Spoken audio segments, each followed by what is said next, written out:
Finally guys हामी आज भन्दा 10 वर्ष अगाडि आएको थियौँ यही ठाउँमा। फाइनली गाइज आज हामी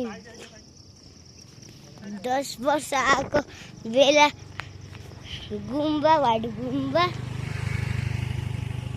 ठाउँमा चाहिँ 10 वर्ष अगाडि आएको थियौँ। आज फेरि आइपुगेका छौँ हामी यही ठाउँमा अवलोकन गर्नको लागि। दिदी बाबा हामी आएको थियौँ 10 गाडा भन्दा